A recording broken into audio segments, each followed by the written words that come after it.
Hi guys, this is the Clickety Boom, and this is the introduction to SHMUP Magic Arcade Game Kit. Once you've opened your project, if you're new to Unreal Engine, I'm going to give you a quick crash course. What you see here is the 3D viewport. There's nothing in the viewport right now because this level, this map menu level, is just a rider between levels. It's just to show the main menu. Up here in the world outliner, there's nothing there. The world settings are the world settings specific to this map. And the details, of course, the details would be of whatever there is that is instantiated to the level. Open up your folder and go to Maps, and then go to Level Sequence. This is the level sequence map where all the level sequence will be played. To move around the viewport, right click and move your mouse around.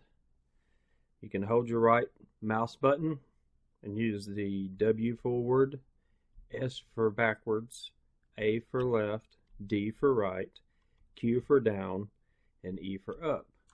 If you want to speed your mouse up, you just go to the camera speed. You can increase it to whatever you want. Of course, when you do that, you really move fast. It's mostly for that fast would only be for like giant worlds or open map levels. So let's slow that back down. Let's go into the play level. This is where your game is going to be created. It's created from these level controllers. These are blueprint actors, and what it does is the player actually scoops the information, as well as the game instance also scoops the information out of these to build your levels. If you click on one, let's move this up a little bit. You go down, you can see all of the variables that can be set to build your levels with. Here you have a 2D. Use a 2D flipbook. This is in the player class, in the player section. You can set it to use a 2D flipbook. If you press play, your game will start to play. You can see that it loads the submarine. Press escape to stop.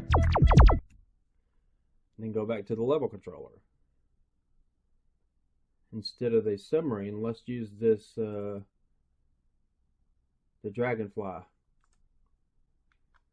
Hit play again, and you can see it's now the dragonfly. It's a 2D, it's actually a 2D flipbook, which is a stack of sprites. It's basically an animation in Unreal. It's called a flipbook. Set that back, hit save current. This is where you can set your player mesh. Actually, I want to show you, if you hit these magnifying glasses that are underneath the settings, then you can see this is 2D sprites flipbooks. This is all the flipbooks that are in this game kit. That one is really an enemy, but the other four are player ships. You can select that one.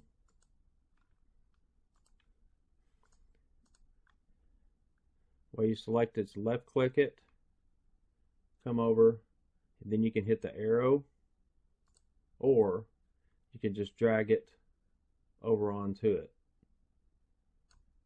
Just like that. Use flipbook, set the use 2D flipbook again, hit play, and you can see now it's the Red Falcon.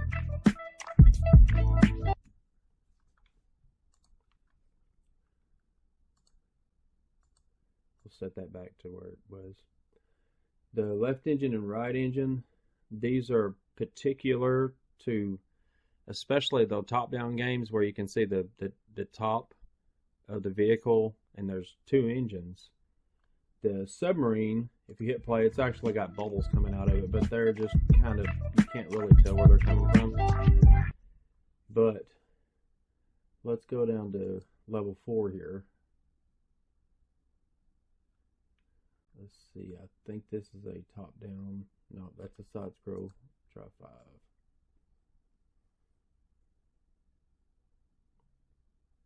And it's not a side scroll level.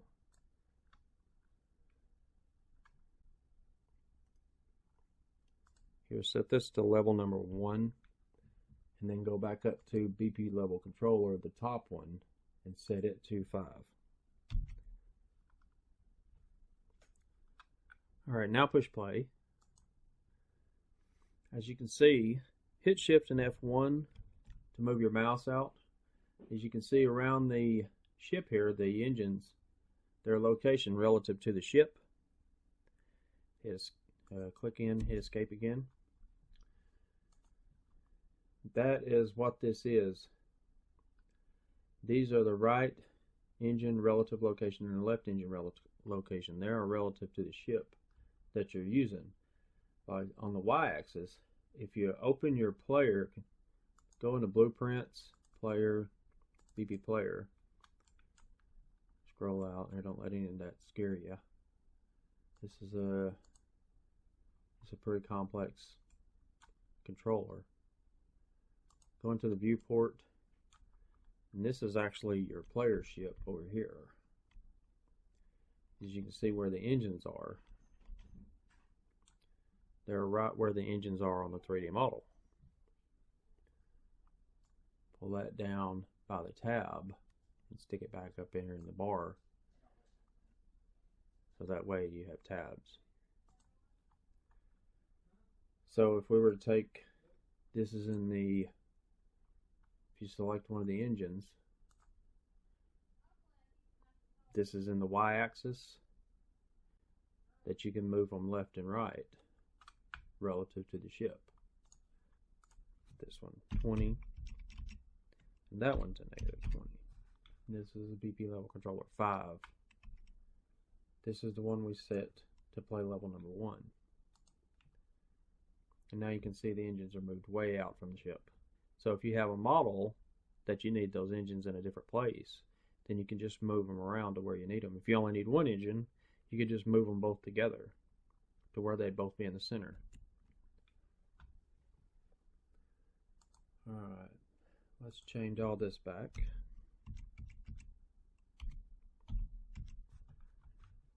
Change this back to level number 5. This back to level number 1.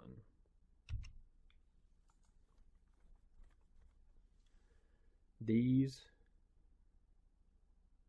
are the enemy arrays. You can see this array has 2 members. Each one of these in the enemy, for the level set, for the level editor, each one of these are going to have the same amount of members. You can see we got 2 enemies, 2 enemy movements, 2 enemy weapons, the number of enemies, the time between the enemies, and the background tile maps. Whenever you're building your levels, these numbers have to stay the same across all of these arrays. If there's one out, then you're going to have a problem. It's going to crash. You're going to wind up being stuck at that place where it can't put an enemy completely together, or if you don't set the number of enemies. If you leave the number of enemies off, it just won't show that enemy. It skips to the next one. Or if it's on the end, it just skips to the next level. The time between the enemies, if you leave that out, then it just instantly, as soon as you kill the last enemy in a wave, your next wave will start instantly. It's good to put at least some time there, because it allows the player to restructure. Background tile maps, if you don't put another background tile map in there, then it winds up flashing you an empty tile map. It just will not show anything at all.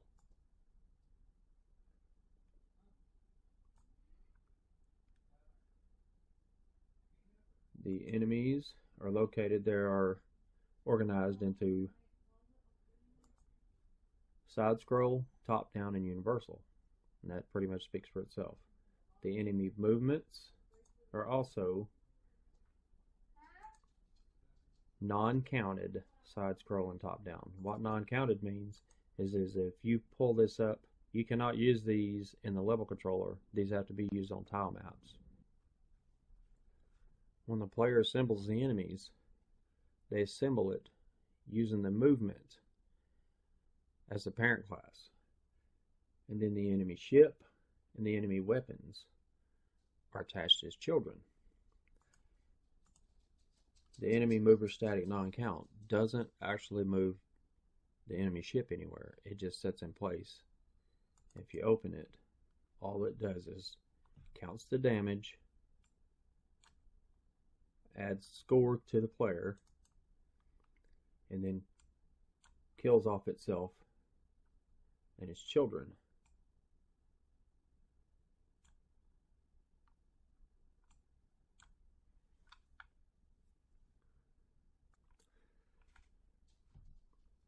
On the other enemies,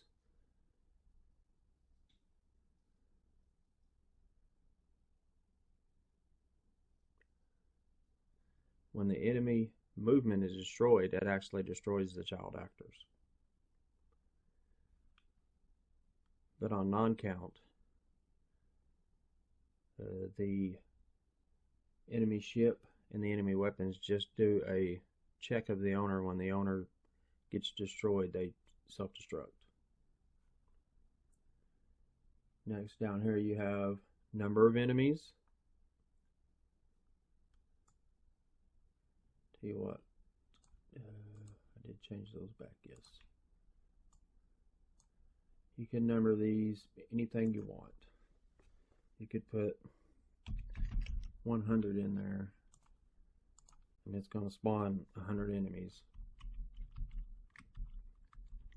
The computer might not like it a lot, but it will definitely spawn 100 enemies.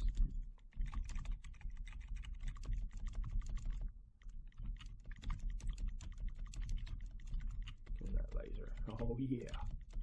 It's actually not slowing down all that much. This thing is highly optimized. Hit escape. Change that back. Time between enemies is the time it takes from one enemy spawned until the next enemy is spawned in that wave. So if you set this to a really low number and hit play, you'll see the enemies will spawn like nearly right on top of each other. See, that's all of them. They're all together.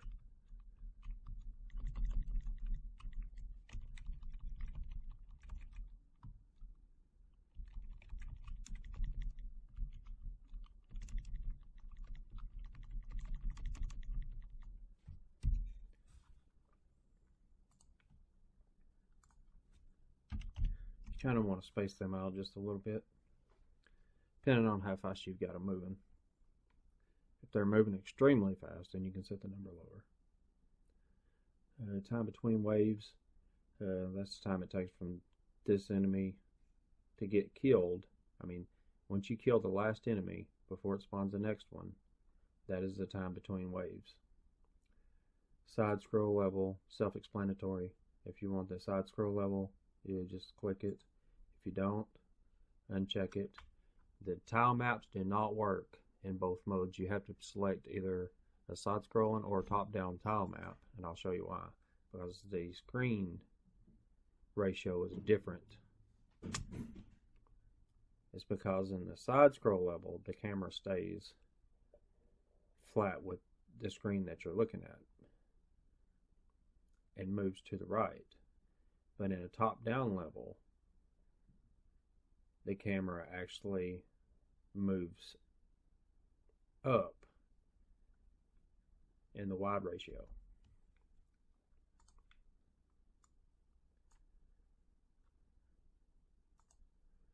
Background tile maps. You can see you got tile maps, interactive, top down. These are the ones that have like enemies embedded into the tile maps. I've only got top down set for those. We'll build some more of those later. Non-interactive, we got side scroll and top down. The size of these, the side scroll is, I'll open it up and see, tile map, viewport, hit your perspective and switch it to top, wireframe, switch it to lit so that you can actually see the tile map. And as you can see, it's rectangular.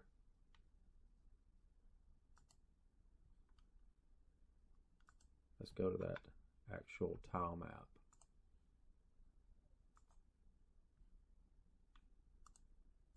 Tile map under the sea. And you can see that it is approximate size 1920 by 1056.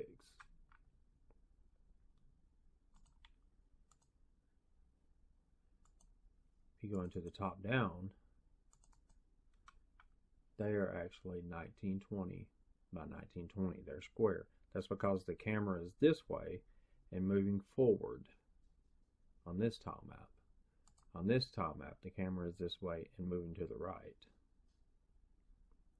So the fact that that is so much wider and it's moving this way is the reason that it has to be a lot larger. In the tile map blueprint, this tile map actually gets turned over to its side. And if it were the same size as the other one, when it got turned over to the side, well, you can see what happens.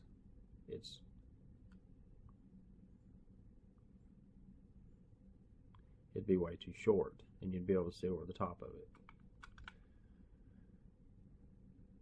Alright, next up, tile map length. This is very important. Whenever you build your tile maps, as you can see, this is 40 by 22. The tile map width is the 1920. It's 40 times the tile width. Each tile is 48. Comes up to 1920. If you have like 32, about 32 tiles, then I think that comes out to like 60. You'd have to have here 60. Not sure about the height. The width would be 32 by 32. 32 here, 32 here.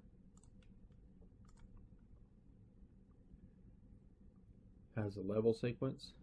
All you do is set that to true to build a level sequence on level sequence 1 map. We'll get into that later. The level music, all the game level musics are here. They're located in queues. These are 16-bit WAV files. Open one. Whenever you add a new one, be sure to set it to looping. And then on the output, make sure it is set to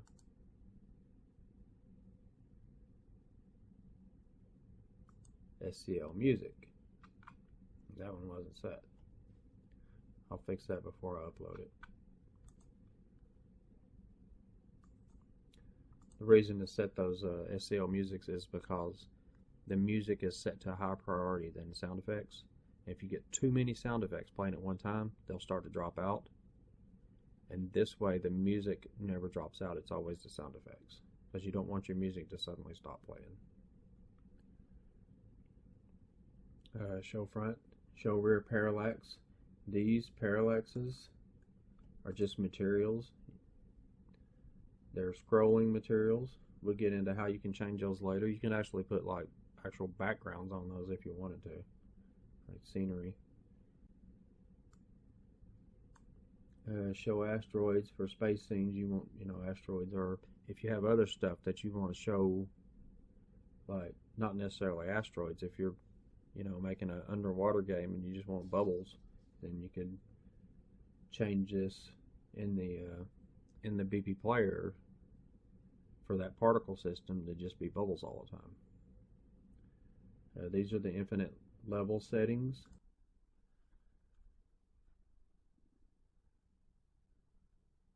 Is infinite. The way these infinite levels work is you can only have one BP level control in an infinite game. It just recycles that same content over and over again. Increase enemy health by, let's pull that out just a little bit, by wave. That means that as it switches from one to the next, to however many elements you have in the array, each element counts as a wave. So these numbers can go up really fast. This is set really low right now just for testing purposes, so I didn't want to constantly get killed. The enemy projectiles, their damage is set really low. So you're going to want to turn that up. You turn the damage by wave if you want to do an infinite level. The way that you turn up the weapons is you go into blueprints, enemies, enemy projectiles, and you can see they're all using the same projectile.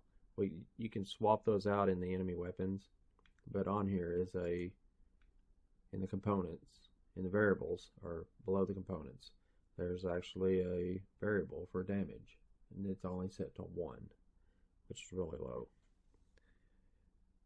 If you set that to like 10 or 20 or 100 or whatever, it just depends on how hard you want your game to be.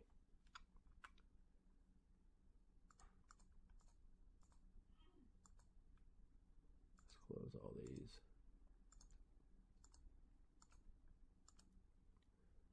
Alright, one other thing. If you go into the editor preferences, this where it says asset editor open location, you can set this to the main window. That way everything opens here automatically on this bar. Also in the editor preferences, if you go to blueprint editor, you can select draw midpoint arrows in blueprints. And what that does is when you look at the blueprints, it tells you which way the execs and stuff are flowing.